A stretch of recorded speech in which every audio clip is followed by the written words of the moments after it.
And if somebody's going to have a negative opinion of you because you're, wearing a hairpiece or wearing a wig or shaving your head, then that's not somebody you need in your life.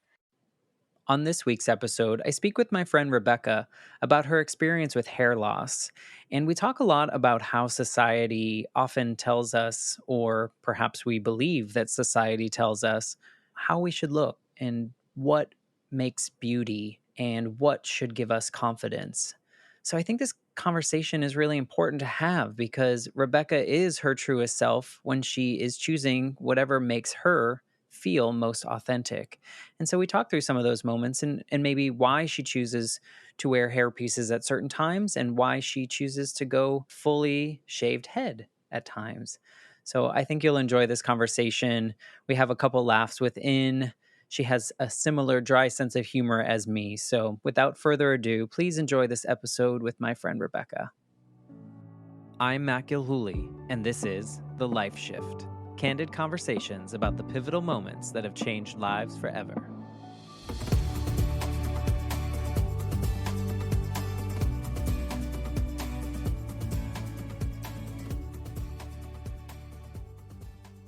Hello, my friends. Welcome to the Life Shift podcast. I am here with my friend Rebecca, and we are going to probably talk about some pretty impactful things this episode, but we're also going to laugh because this is something that we do pretty regularly. So thanks for being a part of this, Rebecca. I'm really excited to be here, Matt. And so you know this, but our listeners don't, that this is our first time meeting Yes, it's officially. very exciting to actually see you face to face through the computer. Because we have been chatting for a while now. I'm not sure how long on LinkedIn and kind of just talking each other through these journeys that we're going on. One is you're currently looking for a kick ass position somewhere in a leadership and a development position. And I'm doing this podcast thing. I don't know if anyone knows that's listening that I have a podcast. Wait, what? I thought we were Yeah, just that's having why a you're here. conversation here. This is being recorded? So we've been talking and we joke around pretty much every day to kind of get through the mess of what happens on a regular basis for those people looking for jobs and for those people navigating the LinkedIn waters. But I am thankful for LinkedIn that we do have this connection. Yes, it has been great. And I think it's been a couple of months now that we connected on LinkedIn. And you were, I think the first post I remember commenting on of yours, you were talking about whether or not you should walk in your graduation ceremony. So, and then we started conversations about podcasting because as you know, my boyfriend also has an indie podcast. So kind of found a connection there. And yeah, then just kind of I feel like we have very similar senses of humor and perspectives on LinkedIn and the world and job searching. And it's been great to kind of have somebody as a supporter, there who, even though we've never met before today, I know that, you're in my corner and, I'm in yours. And it's been a really, really rewarding experience. 100%. And I didn't pay her to say any of those nice things. And you know what's funny is that that post, so anyone listening, I made a post on LinkedIn over the summer because I was really conflicted about walking for this master's degree that I did during the pandemic, which I've been calling my pandemic masters. And that got a lot that got a lot of attention and it changed my mind and I actually did end up walking. So thank you for participating in that. But everyone was like, you need to start celebrating these things. And I guess I just had discounted it as another check mark, which I think you can agree with. Sometimes Yeah. we get caught up in just achievements like done. That I forgot about that actually until you just brought it up. So thanks for reminding me of my shame from the summer. No, no problem. And it is definitely something to celebrate. And so we're not here to talk about us on LinkedIn. So we're here to talk about your pivotal moment or the time in your life in which you made a decision to be a even better version of yourself or a more authentic version of yourself.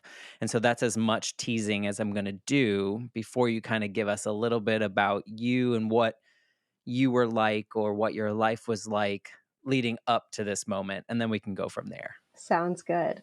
So I guess I'll start. I can go way, way back, but we can follow up with that history later on because it's not as relevant. But going back to about 2016, 2017, I was going through a really rough time in my then marriage. Things were, not going south very quickly and going through a lot of stress. Then in early 2018, made the decision to end my marriage after some other life shifting events that are topics for another day. And at the same time, our daughter was in first grade, and we determined we were going to stay in our house, live as a household until the summer, let her finish out the year. So then it was the stress of number one, living with somebody that I knew we were not going to have that kind of a relationship anymore, navigating it with a 6 and then 7-year-old as she was processing those emotions, and looking for a completely new place to live. So in the summer of 2018, I moved 3 times. I think, technically could be considered homeless, although I was subletting some poor grad student studio apartment for about a month between when we sold our house and closed on that and my lease started on my actual apartment. So there was a lot of stress of moving and getting storage units and cleaning out this house that had been our first family home that, our daughter learned how to walk in and talk in and started kindergarten in, and all of those big feelings. And then because that wasn't enough, at the same time, the position I was in at the time, the organization was going through a huge system technology conversion that required my team and I was overseeing our learning and development area, to do training for about 200 employees to make Is sure. that all? That's all. Yeah, just a Oh, couple. okay. Just small. Yeah. Yeah, pretty small. No big deal, to make sure that by the time the system's converted at the end of the year, we were up and running, everybody was functional. So there were a lot of late nights, early mornings, working weekends, just putting in all of these hours. In the meantime, navigating being a single parent, then eventually starting to date again. So it was just a lot. Yeah. Holy cow. Yeah, it was. I look back on especially the summer of that year and think, I don't know how I did it, but I did it. And I'm in a much better place for it. But it was definitely stressful. I think a lot of people can relate to like when you're in the moment, you just kind of make things happen and then you look back and you're like, I don't think there's a way that I could do that. Like I feel how did I do that? And Yes. so it gives you a new perspective of like how badass you are. Yeah. So then, kind of throughout that year, and I think I realized I really came to notice it at Halloween. And at my former organization, Halloween was a big deal. There was a costume contest, prizes. Everybody tried to compete to see who had the best decorations in their area, the whole 9 yards. So my team and I decided to do the Wizard of Oz, and I was Dorothy. So I had my cute little blue dress and I had red shoes, and I tried to put my hair in 2 braids, and they were like so teeny. I was like, oh. And I had always had thin hair.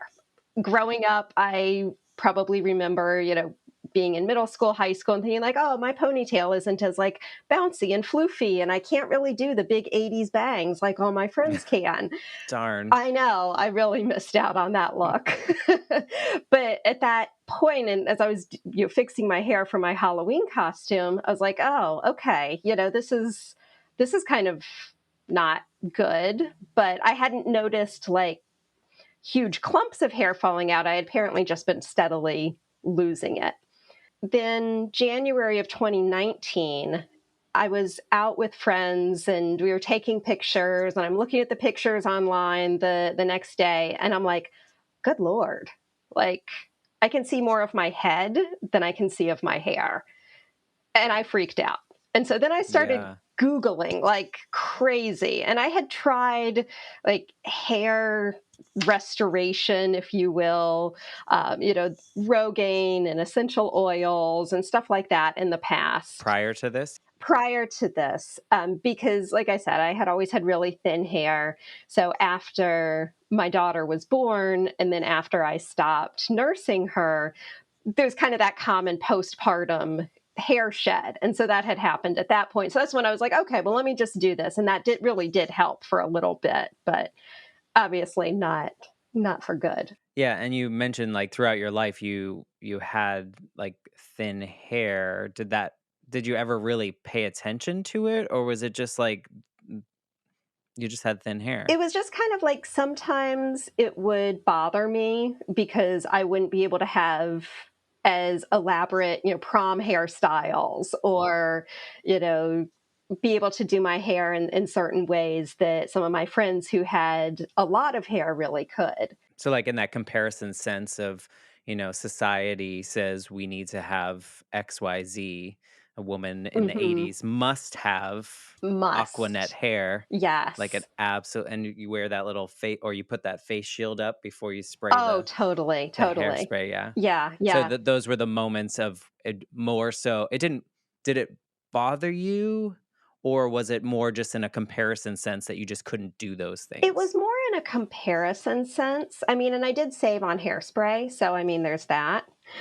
But I had also noticed it, especially in college, because as you know, and for your listeners who don't, I'm also a dancer. Not, I call myself a amateur professional, or a professional amateur, because I don't get paid for it, but I love to do it. I take it just as seriously as a lot of professionals do. Most people stereotypically think of a ballerina. They've got the beautiful, ballet bun, hair slicked back, looking perfect, nothing out of place.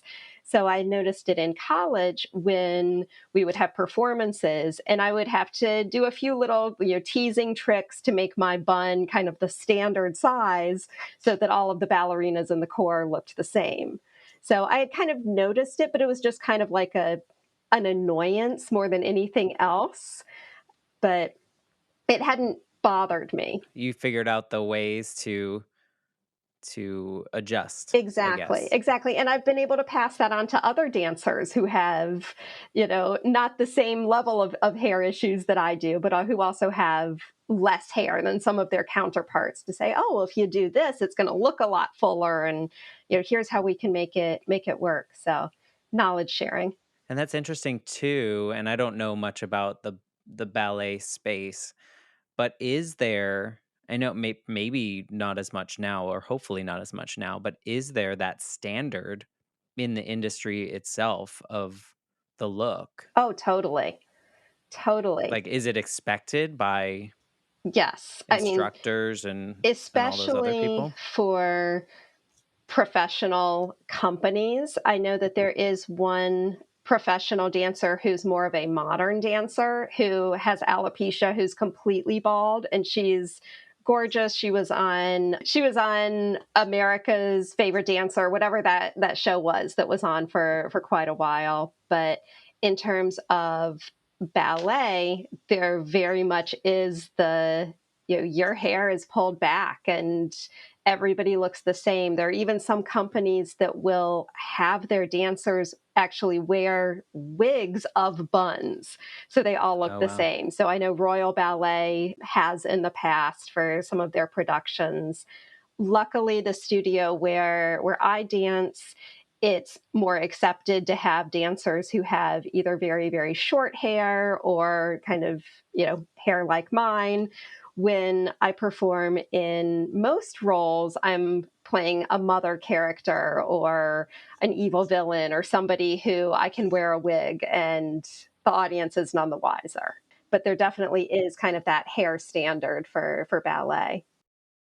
Yeah, and I don't think, I mean, just from an outsider's perspective, I don't think that back then, at least, like growing up, maybe in your college years, I don't think it stopped at the hair, right? I think it Mm-mm. stopped at body size. I think it stopped at background, ethnic background. It stopped Mhm. at a lot of places that hopefully this is adjusting, right? This is adjusting with the times a little Slowly, bit. slowly adjusting. There are definitely some companies that still have kind of their standards. We want all ballerinas to be between 5'3" and 5'6", and dancers who are, if you look at them on the street, you think, wow, she's so thin, who are told by directors, hey, you've put on a few pounds. You need to really watch your intake. And so it's an unfortunate, Still, still, it's getting better, and there is getting to be more acceptance of alternative body types, body shapes, sizes, ethnicities, but there's still a long way to go in the ballet world. I mean, it's great that you have the opportunity to continue doing that. What was kind of the moment in which you were like, okay, my hair is thinning a lot more than it was.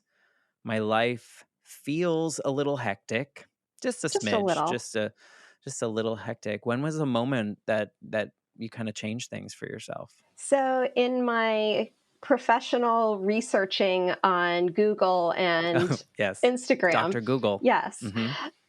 I found several sites that talked about female hair loss and remedies and all of this other stuff. And something in the back of my head was like, I don't really believe that this is going to work for me. And I don't know that that's a path I really want to go down. Then I turned to my next favorite thing to research on Instagram. Oh, well, yes. Of course. So I can't remember exactly what I searched, but ended up finding all of these pages with other women, most of whom were anywhere from mid 20s to early 40s, who also had hair loss. And seeing other women who I could relate to, who, kind of in scrolling through their profiles, I could tell, oh, they're professional and they're successful and they look happy. But I mean, really, most people look happy on Instagram. So digging into those and starting to follow those women and starting conversations with some of them in their DMs about what their experience was like, and that kind of opened this whole door to me to, I don't have to just accept this. I can run with this. I can own this and not make it as something that I need to run away from, but as something that I can embrace as a part of who I am. And I mean, and growing up in the time period that you did, I mean, I think we were conditioned very much so that appearance was everything. And for a woman, it's often defined or was often defined by the hair Oh, totally. and blonde and beautiful, and Mhm. this is and always starting with blonde, right? Like Always blonde. the the descriptor was always the hair piece. Yes. So finding that strength, I don't have another word for it right now, but finding the strength to embrace something like that, was that difficult for you, knowing like how you the generation that you grew up in? It was a bit, and it was more nerve-wracking because I kept thinking, well, what are other people going to think? Mm, And again, going back to some of the women I connected with through social media, hearing them say either on their stories or in their posts, you can't care what other people think. You can only care about what you think. And if somebody's going to have a negative opinion of you because you're, wearing a hairpiece or wearing a wig or shaving your head, then that's not somebody you need in your life. And also hearing them say, in the grand scheme of things, nobody really gives a fuck what you're doing as long as it's not impacting them negatively. right. It's I mean, it's true, but people will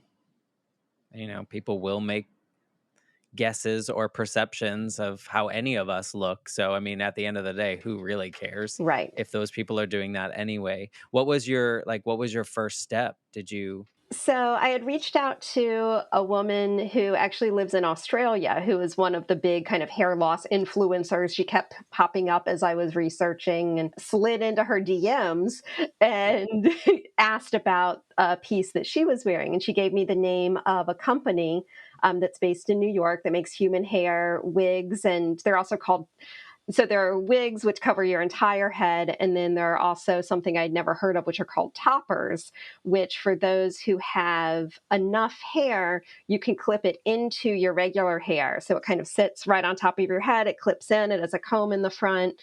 If you have enough hair, you can blend the front of your hair so that it matches and it looks completely natural for most people. So she gave me the name of this company. I went on their website. I, did some more research, read more reviews, and ultimately bought a topper.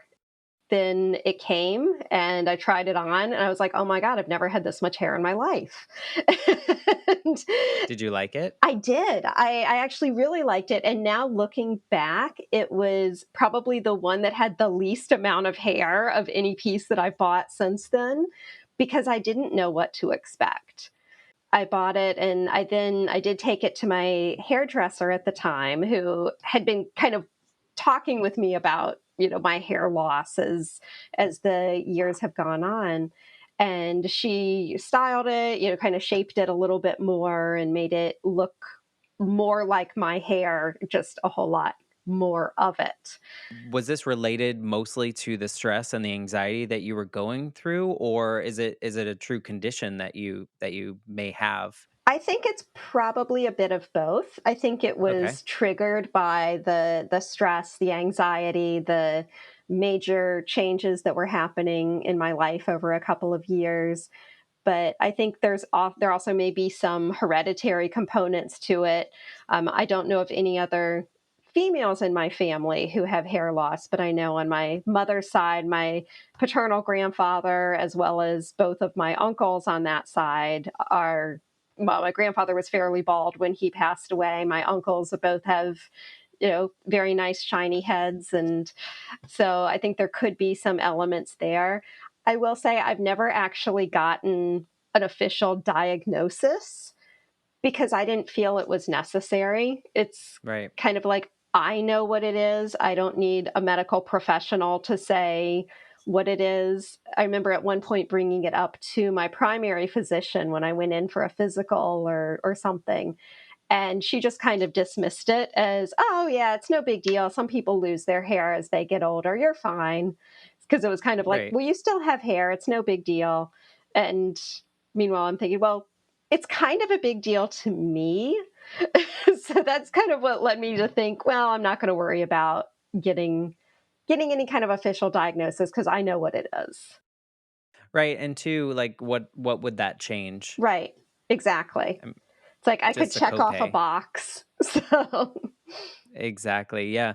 No, I only ask because I'm totally ignorant to it. I've never, I haven't experienced it, and I don't know if that is something that needs to be diagnosed, if that's something that's even is it even treatable if it was? I mean, there are topical medicines. There are some medications that are supposed to kind of slow down the progression of hair loss. The one benefit of getting an official diagnosis is that some insurance plans may pay or may offset the cost of purchasing a hairpiece, but I didn't. Luckily, I was financially in a place where I didn't need to explore insurance options, but I know that there have been others who have been in this position who have gone that route, just specifically for being able to get that doctor's authorization.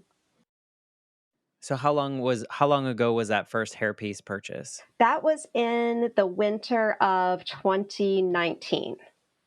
Okay, so not Not less than 3 years Yeah, ago. not too long ago. Well, and the reason I ask is for those of you just listening on audio, you are rocking a bald head. Yeah, I mean, essentially yeah. bald head, and like it looks awesome. Thank you. So, what was is this a regular for you, or where are you in this hairpiece and non-hairpiece? shaving your head? Like, when did you first shave your head? So So, many questions. so many questions. So, well, then we had the pandemic happen.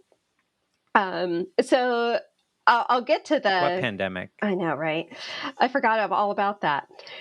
So through the pandemic, I kind of tried different things with my hair, putting, fun colors in whatever hair I had left.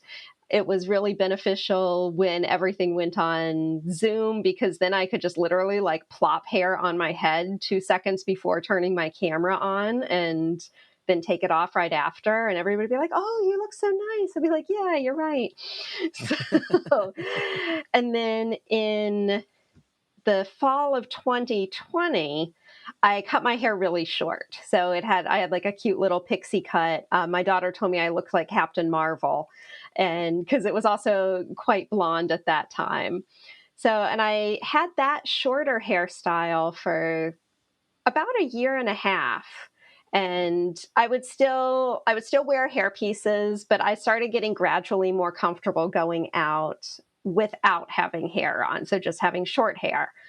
And then it was New Year's Eve 2021. My boyfriend, Nick, asked me to buzz his head as I do regularly, using the clippers with whatever, setting, however short he wants to go. And I just looked at him and I was like, "Why don't you buzz mine too?" And he said, "Are you sure? Are you serious?" And I said, let's do it. I was like, if I absolutely hate it, if I can't stand it, it will grow back because my hair does grow. There's just not that much of it. So we did. And the first time we did it, for anybody who's familiar with, hair clippers, they have kind of different levels of settings. So I think we did like a level 3. So I had maybe, a half an inch or so. And then a couple of weeks later, I was like, no, let's take this a little bit shorter. So I went down to like a 2. And then a few times after that, I went down to a 1. And then now I've just started taking like a straight razor in the shower and Really? yeah, and just letting it do its thing. So this is actually very, very recent that Yeah, that it this looks look is great. happening. Thank you. What was it like the first time you went out with that fully shaved head for you? How did you feel? It was nerve-wracking. It Yeah, really was because especially in our society, as you had alluded to earlier, hair is a big deal for women. And for a lot of women, it's how they define their femininity, their beauty, their, themselves. it's how they're taught to define. Thank you. Yes. And it's pretty common to go out in the world and see any number of men or, male identifying individuals who have either very little or no hair. But you don't see that many women, if any, on a daily basis who don't have hair unless you see someone who is going through a chemo treatment or another medical treatment where hair loss is a side effect of their medical condition. So the first time I think I totally just said, "Screw it, this is how I'm gonna do this," was actually just this summer. Really? Yeah, just back in July, Nick and Avery, my daughter, and I were going to meet my family in Cincinnati because we like the zoo and Fiona, the You hippo. like hippos? Shout out to hippos. So I knew it was going to be hot. It's not that much fun to have, hair on when it's warm because when I had hair, I would always like to pull it up and have it off my neck, off my face. And so I just said, I'm not going to take hair with me. So it was actually the first time, like officially, like in public was as we drove there from New York. We stopped in Cleveland and went to the Cleveland Zoo. And as we got out of the car, I turned to Nick and I said, "Should I put on a hat?" And he goes, "Why?" He was like, "You've got sunscreen." And I was like, "Okay." So sunscreened up my nice white head because I'm really white for those viewers who or those listeners who only have audio. and rocked it around the zoo. And Yeah. yeah, Did you feel, I mean, I know you said it was nerve-wracking to think about it, but once you were out there, did you just I was feel just kind of free? like, oh, this isn't so bad. I mean, you can't tell, the animals are probably judging us anyway. So Hmm, for sure. yeah, for sure. I mean, and I think earlier we talked about how people make perceptions, but also who cares, Right. right? And probably no one really gave a second thought to seeing you with no hair Right. because they don't know you. They don't know me. Yeah. And it's interesting that you say that, because I still, even though I'm more comfortable with it, I still have that level of anxiety when I'm more local. So I can travel. I've traveled this summer to any variety of places, gone to see family, gone to do a ballet week, didn't wear hair at all. And everybody was, very cool with it, and nobody gave it a second thought. But it's something about being in my own community that I still kind of, I don't know, if I'm going out, to the grocery store or going to Target, I kind of have that in the back of my head. Oh, should I put on hair? Should I wear a hat? What if I run into somebody I know? And then I think, well, who cares? And then I'm like, oh, it doesn't matter. It's like I post pictures of myself looking like this on social media all the time. People But know. you still have that inner dialogue with Yes. yourself. But Yeah.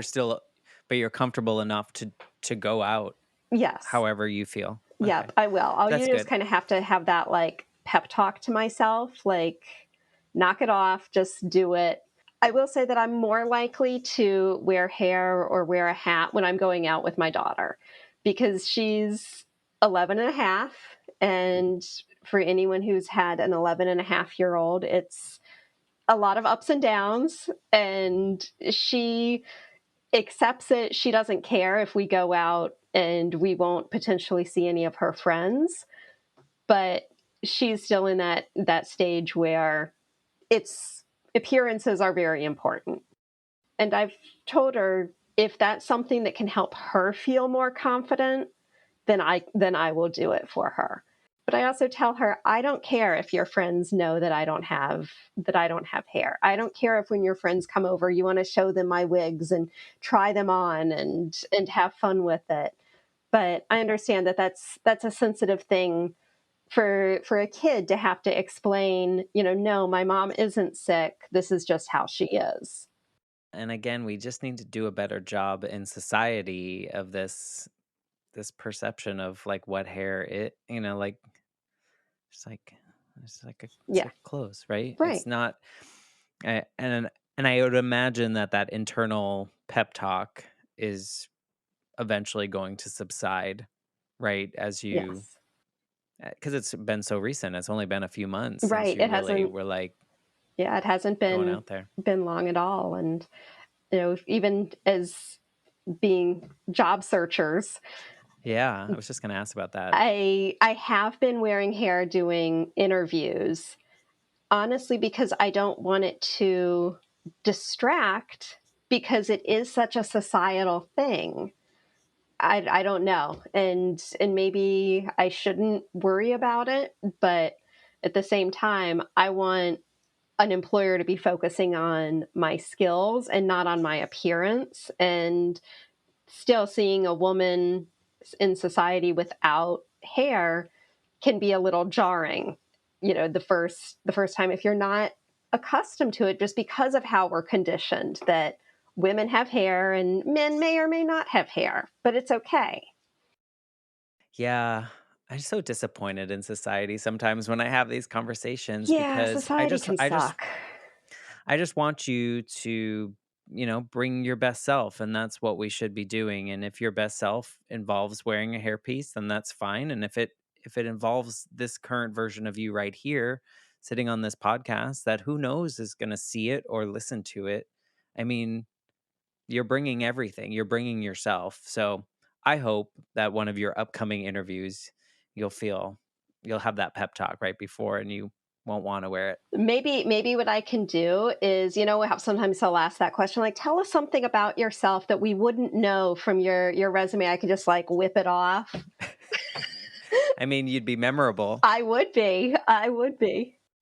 And part of me thinks like do you feel the need to explain to people, Yes, or do you feel like you do? I do.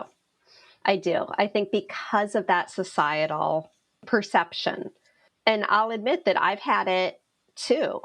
I remember when I was growing up, my sister had a friend whose stepmother had alopecia. And I remember the first time I saw her at some, event that we went to with my sister and her school, and seeing her friend's stepmom wearing like a scarf. And I remember asking my mom, "Oh, is she okay? Is she going through cancer?" And my mom just said, "No, she just doesn't have any hair." And then I was just like, "Oh, okay." Like, no big deal, but it's more of people worry what's wrong. It even happened at Avery's last pediatrician appointment. I didn't wear hair when I took her to her pediatrician checkup over the summer, and her doctor, who's known me since Avery was born, kind of looked at me and she was like, "Are you okay?" And at first I was like, "Yeah, like, why are you asking me this?" I mean, and then it dawned on me. I said, "Oh, I've always worn hair the times that you've seen me over the past couple of years." And then just explained I don't have any hair anymore. So, Yeah, and that's probably an interesting thought because you kind of do you'd like have a toe in each side of kind of this journey that you're on currently, right? Is that you still feel comfortable wearing hair, but also feel comfortable without wearing hair, and not like towing that line also probably makes it difficult to choose one side or the other, right? Because right, you feel comfortable on both I sides. do. But at some point, and forgive me if this sounds wrong, I don't mean it to, but do you feel that you are catering to other people's needs over your own by doing that? Yes and no. And I don't take that the wrong way or anything at all. I think that in some ways, I also feel more confident when I'm wearing hair in a lot of Okay. situations. So I think in that regards, I am still being true to myself. And sometimes I do cater, especially like I was saying to Avery and her not wanting to have a bald mom, or as she likes to say, "I don't want my mom to look like Mr. Clean." And I'm like, "Well, I'm much cuter than Mr. Clean, so you don't have to And you're worry not about that." nearly as tall, right? Or as buff. Yeah. Or as buff. Yeah, and I just because I mean, at the end of the day, I wish we all could just be however we want to be without worrying about how everyone else feels about us. And I know that's not realistic yet, but that's where that question comes from is like, I've tried my best over the last couple years since my grandmother died to do the things that bring me joy, the things that I care about, and try to shrink the amount of things that I do to appease others or to cater to others. Your daughter's a different that's a different situation, right? But stop caring what I think. Stop caring what all these other people think if you can, because I think, what I see now and what I know of you has nothing to do with your hair. Right. And that's how it should be with people who have substance, I will say. Well, yeah, we don't have many of those. No. So do you think that where do you think you would be in your hair journey had those situations in 2017 not really manifested? I think had I not lost the amount of hair that I had, if assuming that it was stress related and things like that, I think I would still be living with, you thin but manageable hair, enough that I could make it work, but certainly not enough that I would necessarily feel as confident as I do now when I either go out wearing hair or in many situations where I go out just like this. Do you think you're a different person because of this experience I with your think hair? I'm a more authentic person, to quote you. How does that bleed into your life? Like, in what ways do you feel that this part of this change in your life has made you more authentic? I think it's just helped me embrace a quality of myself that could be perceived as negative that I no longer see as a negative. And I think that's helped me embrace other aspects of myself, of my personality that may be less than, however you want to define them, but having more peace with all other aspects of, this is me, this is who I am. It's like that song from The Greatest Showman. What's a great movie, by the way? I agree. You don't have a beard, though. I don't. I could probably fashion one into a beard. Your confidence and the way that you hold yourself and the way that you interact on LinkedIn and the way that you approach your topics and everything is palpable. Like, it is something that you're putting out there. Were you like that before and this is just like an enhanced version of you, or did you have a different kind of persona before this journey? I think before probably about 2018, I was more hesitant to put myself out there. I was more concerned with appearances, with how things would come across, with what others would think.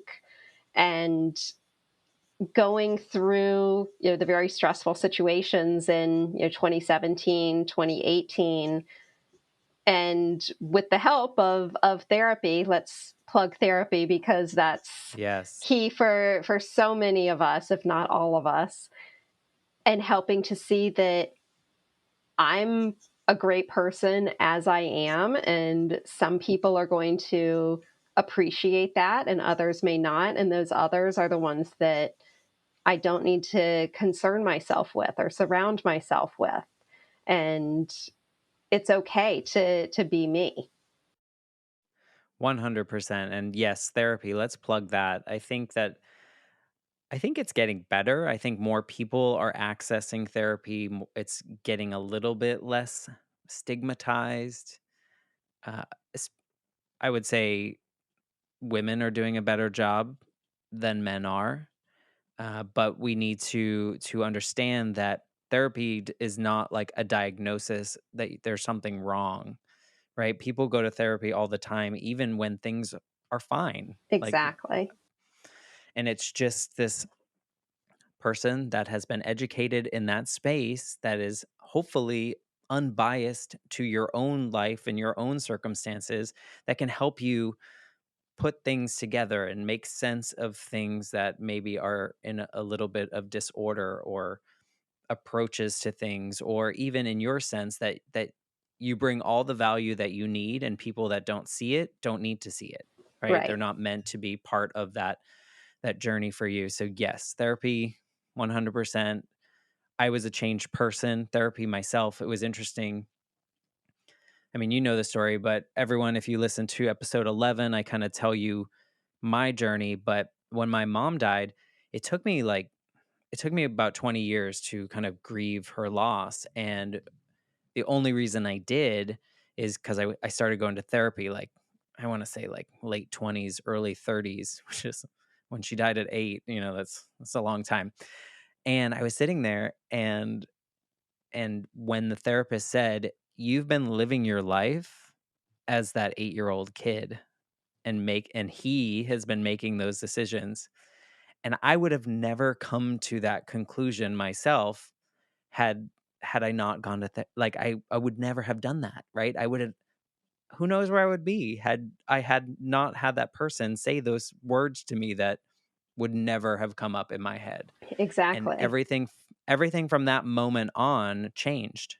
Hmm. So I'm glad you brought up therapy. Did you go to therapy mostly for the circumstances that were happening in your life, or was it also part of your hair journey? It actually had absolutely nothing to do with my hair journey. In fact, my then therapist retired before I even started wearing hair. So she had helped me through all of the other stressors in my life for probably about half a dozen years or so. And I think because of the support and advice, if you will, that she was able, or even just that listening empathetically to what was happening with me, it helped me not just overcome those challenges, but to overcome and be more at peace with hair loss as well.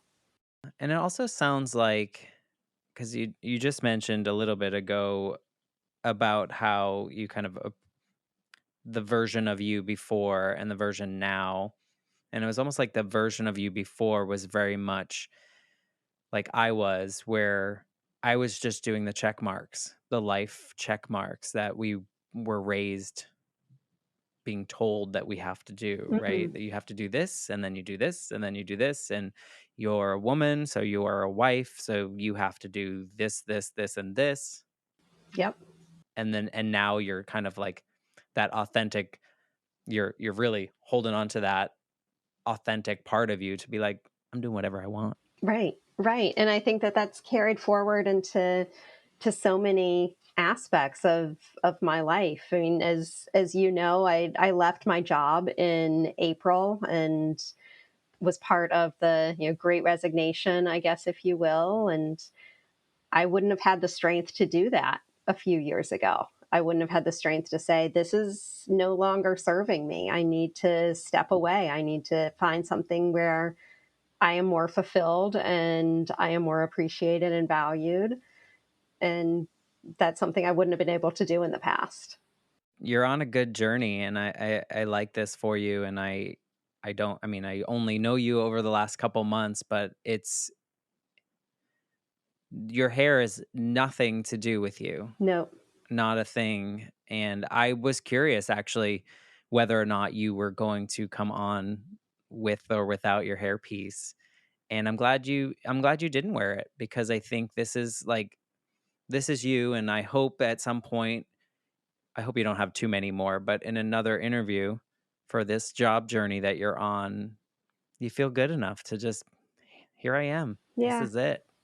And I know you feel great in the hair pieces as well. So I'm not telling you not to wear those. But I just, I hope we get to a point in which other people don't care either. Right. And I Right? hope that as well. Like, I showed up to work the other day. I had to go to work, Ugh, what's and that? I know. So I had to go to work, and I get close to work, and I'm a male, and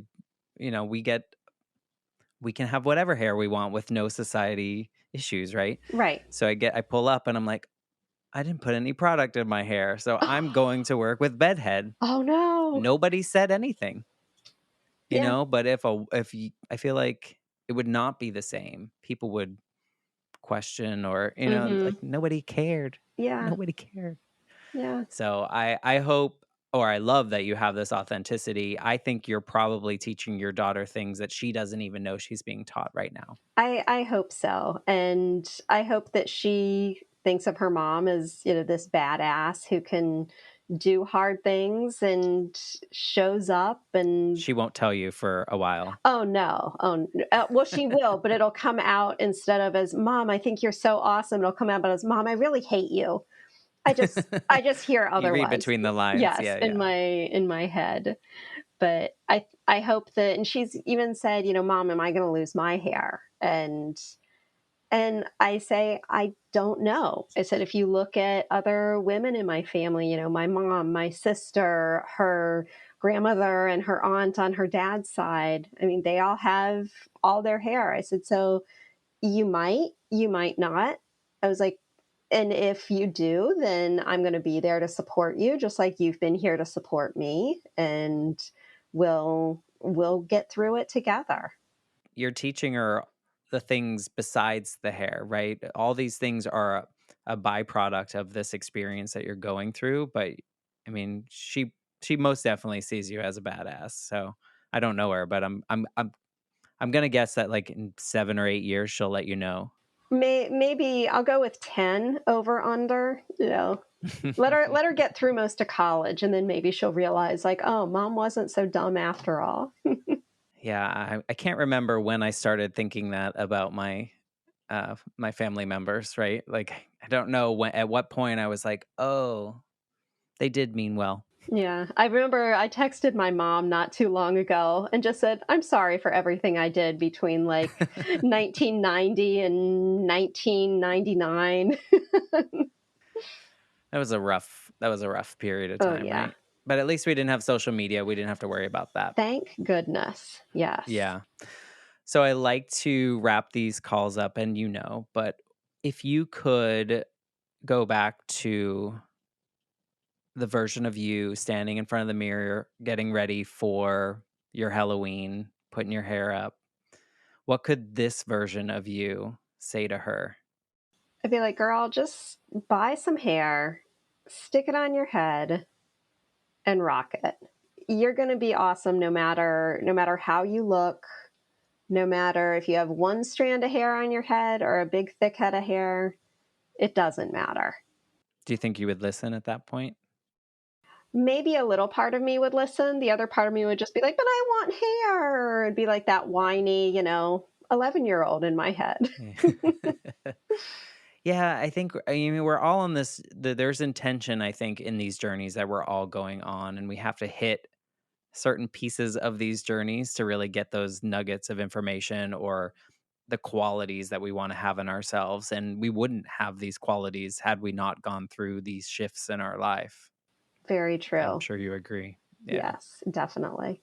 I don't know how to word this. Sometimes when I talk to people about their life shift, I ask if they're grateful for the experience. Is this something do you feel that going through this and having these internal pep talks and teaching your daughter how to be a badass no matter what the top of your head looks like, are you grateful for this, or is there some part of you that's grateful for the experience? I think I am. I think I am. I don't know if I would have said that, 3 years ago or 4 years ago, but I think it's something that I've embraced and that I feel has made me a stronger person and a more confident person. And I'm glad for this journey, and it's also been kind of a fun new way to accessorize. I want to be a redhead one day. Okay, I'm going to have red hair today. I want to be Good blonde point. today. I'm going to be blonde today.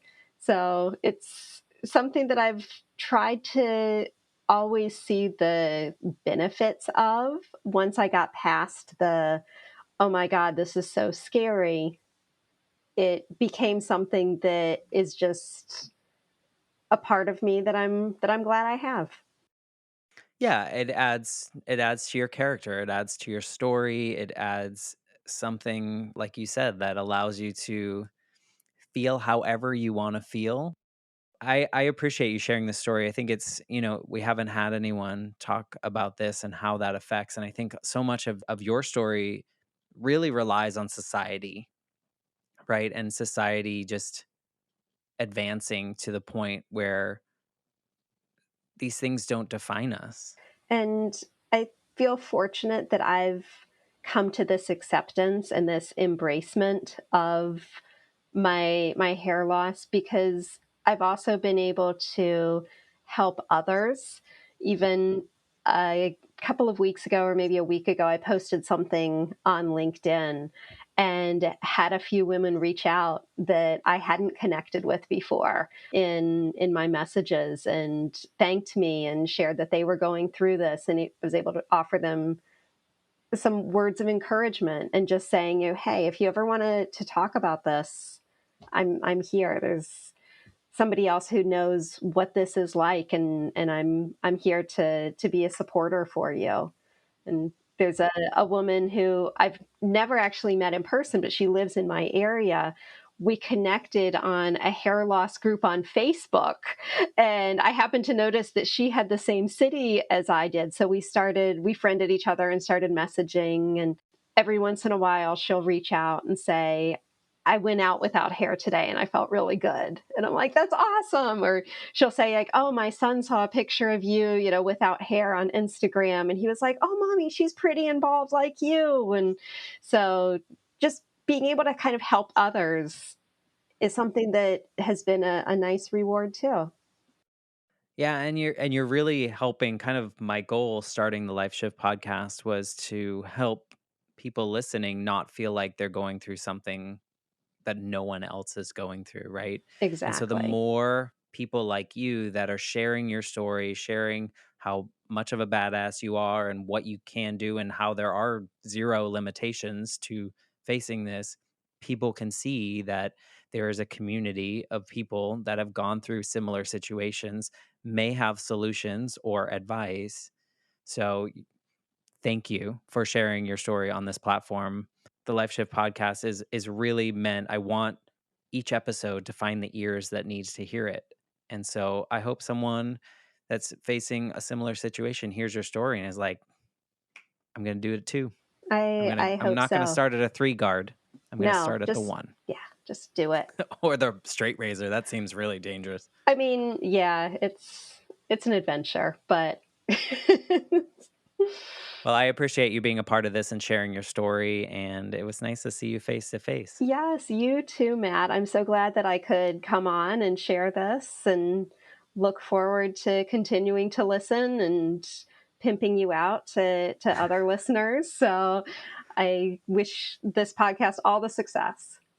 Thank you so much. And if you are listening right now and you're all the way at the end and you're enjoying this podcast, please take a moment to rate and review on Apple Podcasts or rate on some of the other podcast platforms. Apparently, it helps. So I appreciate any ratings or reviews that you can give. And we will see you next week on the Life Shift podcast.